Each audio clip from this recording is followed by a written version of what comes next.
નમસ્કાર વિદ્યાર્થી મિત્રો, સ્ટેન્ડર્ડ 8 વિષય ઇંગ્લિશની અંદર આપણે યુનિટ 1 ચાલી રહ્યો છે.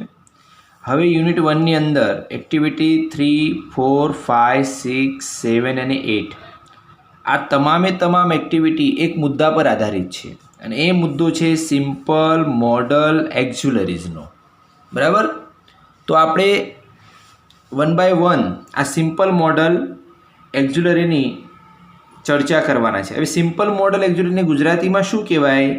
તો આપણે કહીએ છીએ સાદા સહાયકારક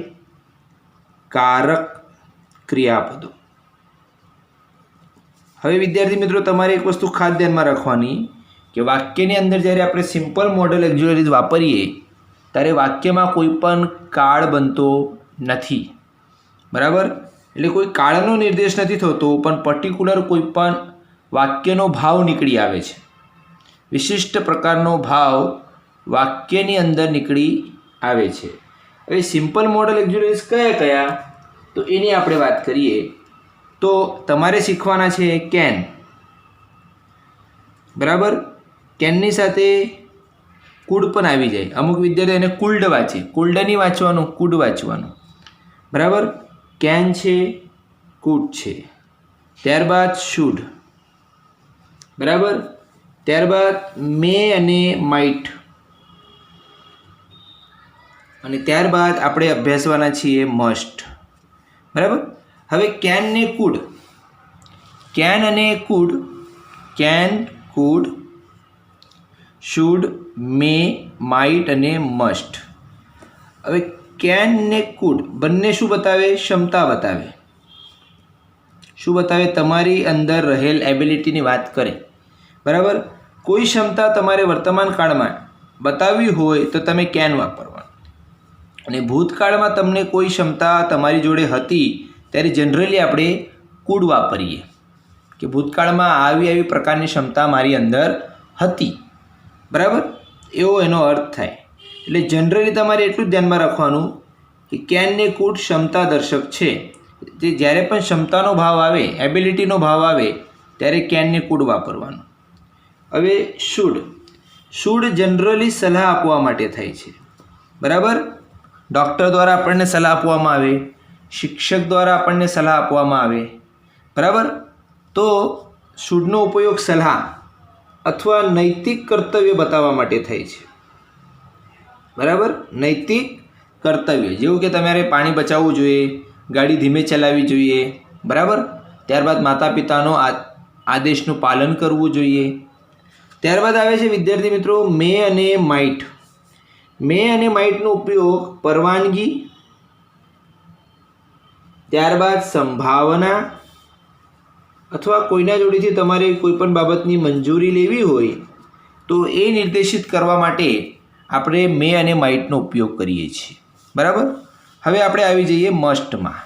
બરાબર, મસ્ટનો ઉપયોગ થાય છે ફરજિયાતપણું. ફરજિયાતપણું કે તમારે આ કર્યા વગર છૂટકો નથી. It's a compulsory.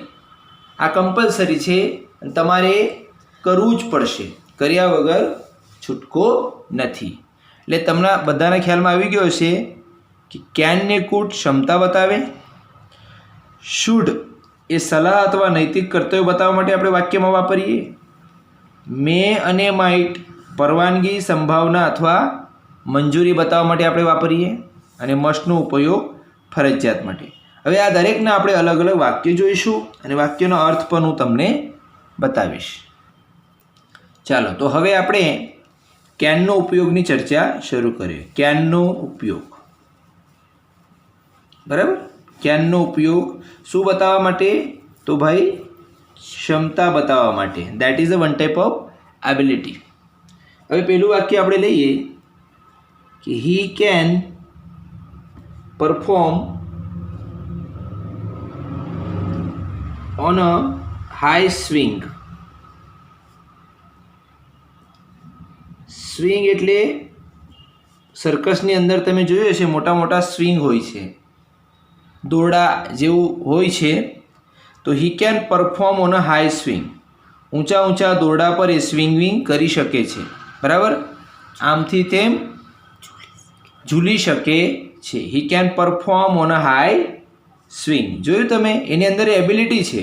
પરફોર્મ કરવું એટલે ઝૂલવું એટલે બતાવવું, બરાબર. On a high swing. હવે બીજું વાક્ય, હી કેન રાઇડ અ મોનોસાયકલ. મોનોસાયકલ એટલે નાનામાં નાની સાયકલ. રાઇડ એટલે ચલાવવી, સવાર થવું. એ નાનામાં નાની સાયકલ ચલાવી શકે છે. બીજું આપણે વાક્ય લઈએ કે Ramesh can speak English. Ramesh English બોલી શકે છે. એની અંદર આ ક્ષમતા છે. દરેકની અંદર આ ક્ષમતા હોતી નથી, બરાબર છે. હવે આપણે બીજું વાક્ય લઈએ, we can apply butter with a ruler. બરાબર. We can apply butter with a ruler. Ruler એટલે ફૂટપટ્ટી અથવા માપપટ્ટી, બરાબર. અને બટર એટલે ખાવાનું બટર. આપણે પટ્ટીના મદદથી બટર કોઈ પણ વસ્તુ પર લગાવી શકીએ છીએ, એવો એનો અર્થ નીકળી આવે છે, બરાબર. હવે we can not drink milk with a ruler. બરાબર. રૂલરના મદદથી આપણે દૂધ પી શકતા નથી, બરાબર. આ પણ શું બતાવે? એક ક્ષમતાની વાત બતાવે. શું બતાવે? એક ક્ષમતાની વાત બતાવે છે. We can not drink milk with a ruler, બરાબર. બીજું પણ આપણે 2-4 વાક્યો લઈ લઈએ કે રમીલાબેન કેન સિંગ ગરબા. બરાબર. રમીલાબેન સારા એવા ગરબા ગાઈ શકે છે. ધીસ ઇઝ ધ ક્ષમતા. આવા ઘણા બધા વાક્યો બની શકે છે, બરાબર. જેવી રીતે આપણે કહીએ કે કવિતા કેન ડ્રો બ્યુટીફુલ પિક્ચર્સ. બરાબર. કવિતા કેન ડ્રો બ્યુટીફુલ પિક્ચર્સ. તો અહીં આપણે વિદ્યાર્થી મિત્રો કેનનો ઉપયોગ પૂર્ણ કર્યો છે. ચાલો વિદ્યાર્થી મિત્રો, હવે આપણે શુડનો ઉપયોગ શરૂ કરીએ. તમને મેં પહેલાં સમજાવ્યું કે શુડનો ઉપયોગ શેના માટે થાય છે? સલાહ આપવા માટે થાય છે. One type of advice. Advice આપવા માટે આપણે શુડનો ઉપયોગ કરીએ છીએ. તો એનું સેન્ટેન્સ આપણે લઈએ કે વી શુડ સેવ ધ ટ્રીઝ. આપણે ઝાડો બચાવવા જોઈએ. આ સલાહ તમને આપવામાં આવી રહી છે. We should save water. આપણે પાણી બચાવવું જોઈએ. We should not break traffic rules. બરાબર. We should not break traffic rules. Number 4, we should not throw garbage on the road. આપણે રોડ પર કચરો ફેંકવો જોઈએ નહીં. ગાર્બેજ એટલે કચરો, થ્રો એટલે ફેંકવું, ઓન ધ રોડ રોડ પર આપણે ગાર્બેજ ફેંકવો જોઈએ નહીં. બરાબર. પછી they should not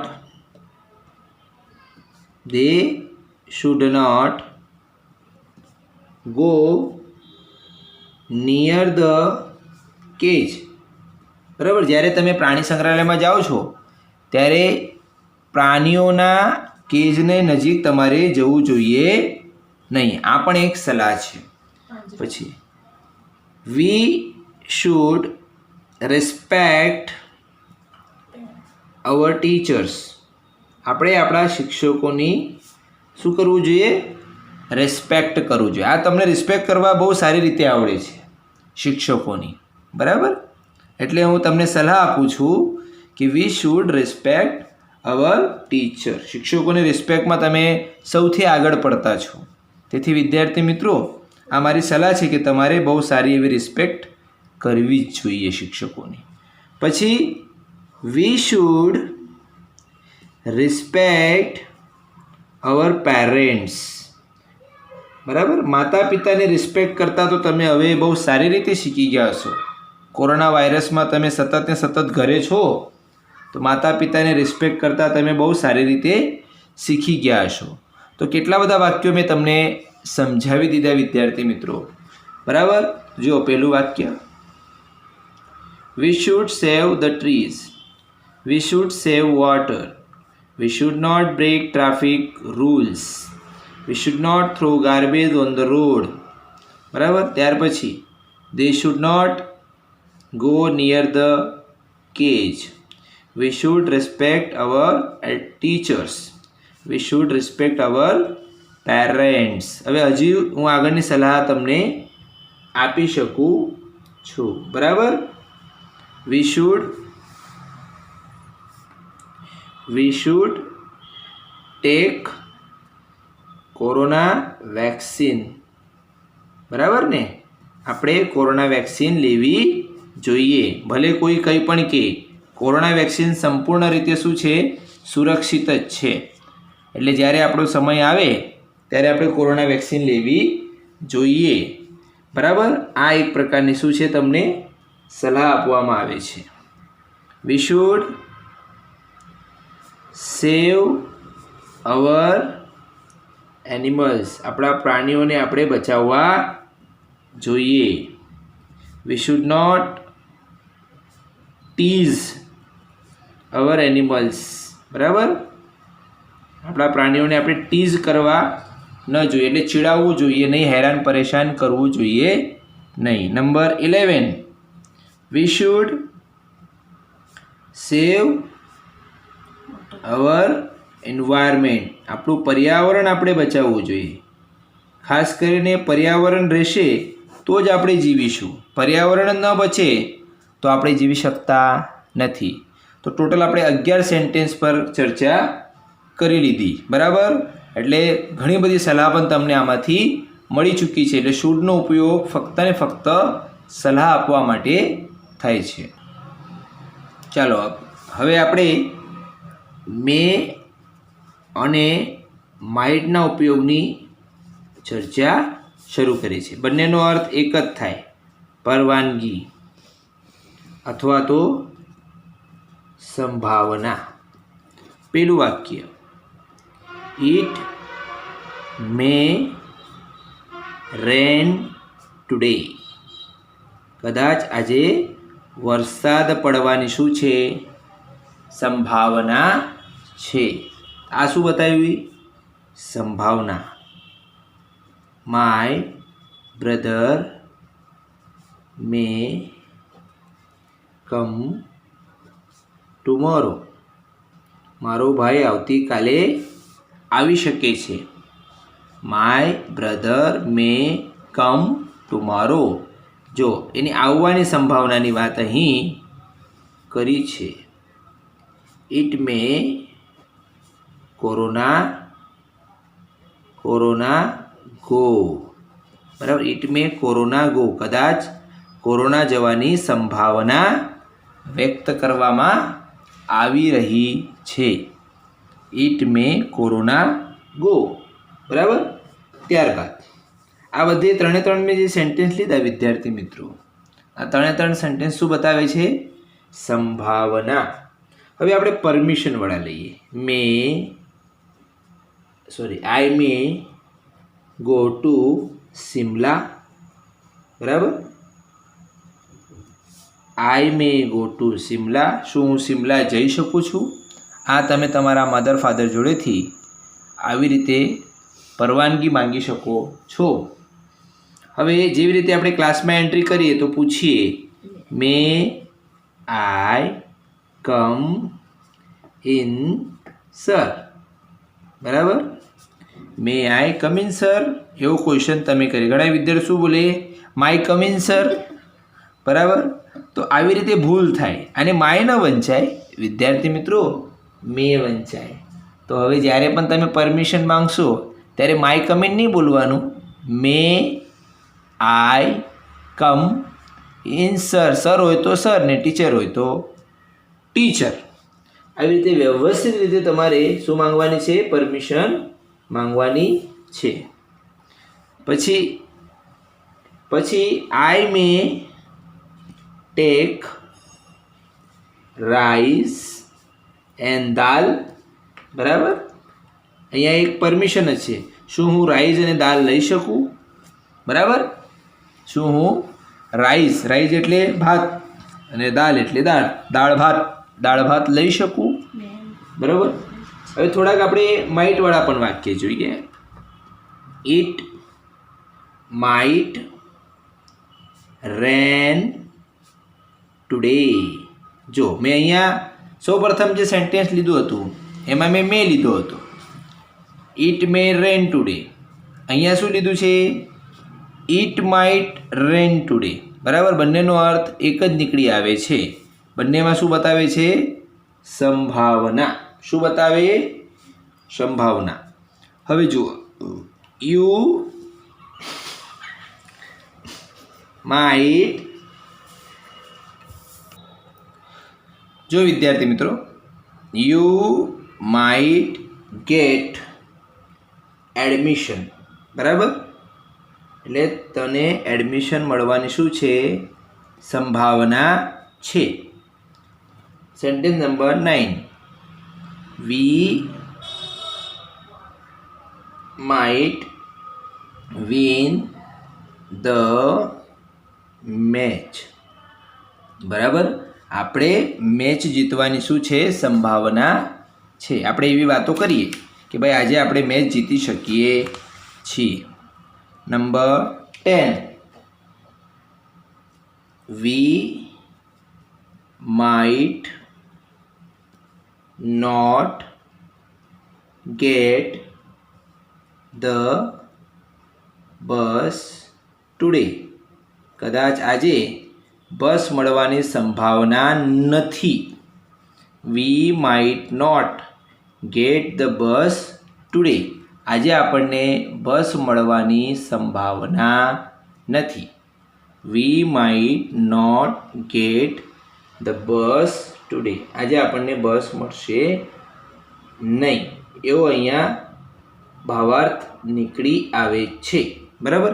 પછી આ જેટલા પણ માઇટવાળા વાક્ય આપણે જોયા એ બધા શું બતાવે છે? જનરલી સંભાવના જ બતાવી રહ્યા છે. ચાલો, આઈ મે ગો નેક્સ્ટ ફ્રાઈડે. આવતા શુક્રવારે હું જઈ શકીશ. આ શું બતાવી? પરવાનગી.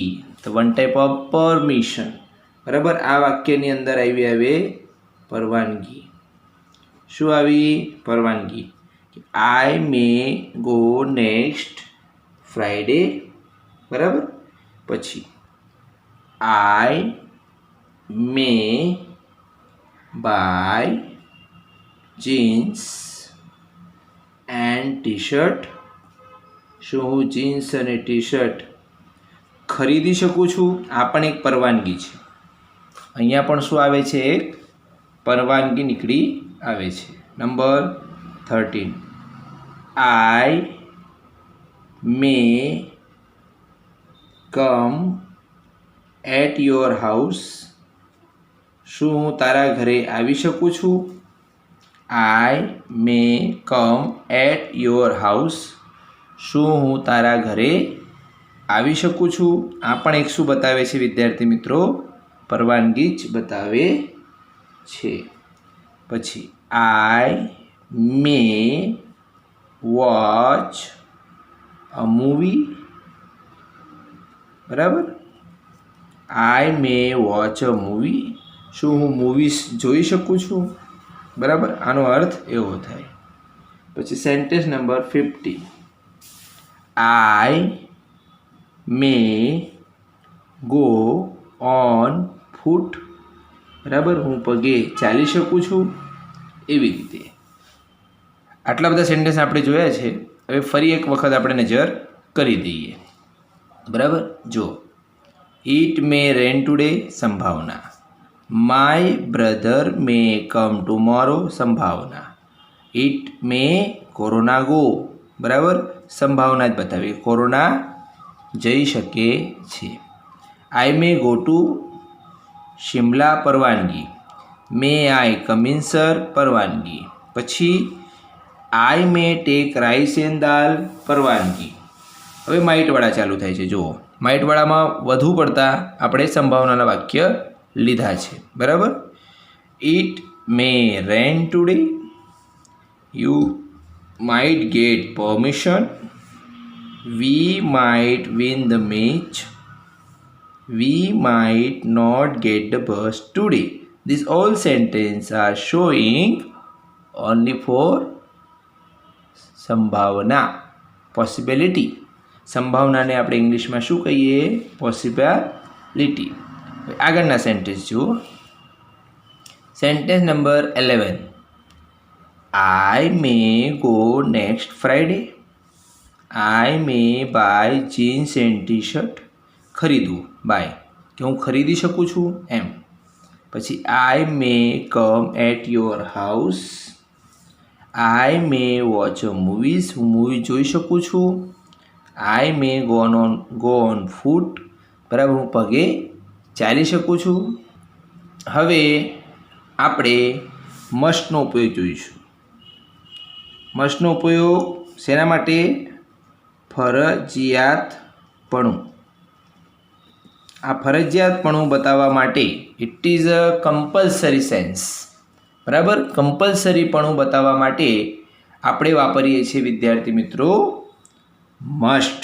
તમારે એ કરવું જ પડે, કર્યા વગર છૂટકો નથી. You must follow traffic rules. Traffic રૂલ્સનું તમારે પાલન કરવું જ પડે. You must follow traffic rules. Traffic રૂલ્સનું તમારે પાલન કરવું જ પડે. પછી આગળ જુઓ. You must reach the school before 10:45 AM. બરાબર, આનો અર્થ શું થાય જુઓ. You must reach the school before 10:45 AM. 11:15 પહેલાં તારે સ્કૂલ પર પહોંચવું જ પડશે. રીચ એટલે પહોંચવું. બરાબર, ત્યારબાદ યુ મસ્ટ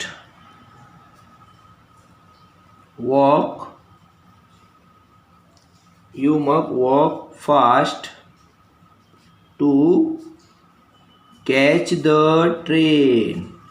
ટ્રેન પકડવા માટે ફાસ્ટ ચાલવું જ પડશે. બરાબર, you must walk fast to catch the train. Train catch કરવા માટે ફાસ્ટ ચાલવું જ પડશે.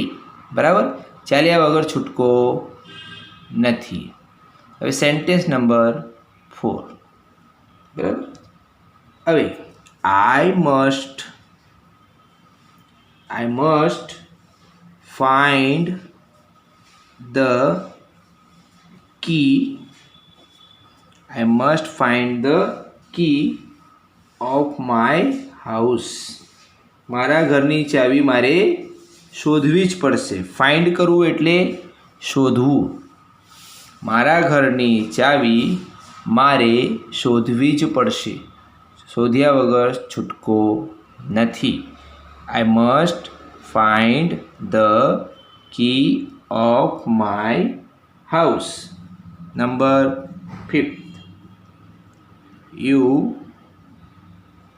must pay the electricity bill today. આજે તમારે ઇલેક્ટ્રિસિટીનું બિલ ભરવું જ પડશે. ભર્યા વગર છૂટકો નથી. You must pay the electricity bill today. બરાબર. નંબર 6. હવે જુઓ, you must remain in the house. જો કોરોના વાયરસ દરમિયાન આપણે ઘરની અંદર જ રહ્યા હતા, લોકડાઉન. બરાબર. એના વગર છૂટકો જ નહીં હતું. ઘરમાં જ રહેવાનું, ઘરની બહાર નીકળવાનું નહીં. પછી આપણે એવું પણ લખી શકીએ કે you must follow rules of corona. બરાબર. કોરોનાના રૂલ્સ જે છે આપણા માટે, માસ્ક પહેરવું, અંતર રાખવું, બરાબર, સેનિટાઈઝ કરવું, વારંવાર હાથ ધોવા, એ આપણે હવે કરવા જ પડે છે. કર્યા વગર છૂટકો નથી. અને જે નહીં કરશે એને સંક્રમણ થઈ શકે છે. હવે આગળ, you must work hard in math. ગણિતમાં તારે મહેનત વધારવી પડશે, એટલે કે વર્ક હાર્ડ કરવો પડશે. ગણિતમાં વર્ક હાર્ડ કર્યા વગર છૂટકો નથી. You must work hard in maths. ગણિતમાં તારે મહેનત કરવી પડશે. પછી આગળ, you must not eat junk food. બરાબર. જંક ફૂડ અથવા તો ફાસ્ટ ફૂડ. જંક ફૂડ તારે ખાવું જોઈએ નહીં, ખાવાનું જ નહીં. મસ્ટ. સ્કૂલની અંદર આપણે નાસ્તો લાવીએ તો સ્કૂલમાં પરમિશન જ ના હોય જંક ફૂડ લાવવાની. અને ખરેખર જંક ફૂડ ખાવું જોઈએ નહીં. It is very dangerous to our health. આપણા તબિયત માટે એ બહુ જ ખરાબ હોય છે વિદ્યાર્થી મિત્રો. બરાબર. પછી આગળ, you must not eat sugar. Sugar ખાવી જોઈએ નહીં. You must not eat sugar. તમારે સુગર ખાવાની નથી. કેમ કે કોઈ વ્યક્તિને જો ડાયાબિટીસ નામની બીમારી હોય તો એમને ડૉક્ટર શું કરે? સુગર ના પાડી દે. You must not drive fast. સ્પીડથી કે ફાસ્ટ કોઈ પણ ગાડી ચલાવશો નહીં. જો આવું કરશો તો નુકસાન કોને થશે? તમને જ થશે. બરાબર ને? તો you must not drive fast. બરાબર. હવે જો તમને તાવ કે કશું આવે તો તમારે ક્યાં જવું જોઈએ? ડૉક્ટર જોડે જવું જોઈએ. તો you must go to a doctor when you are sick. તમે જ્યારે બીમાર રહ્યો છો, when you are sick. Sick એટલે બીમાર. ત્યારે તમારે કોની જોડે જવું જોઈએ?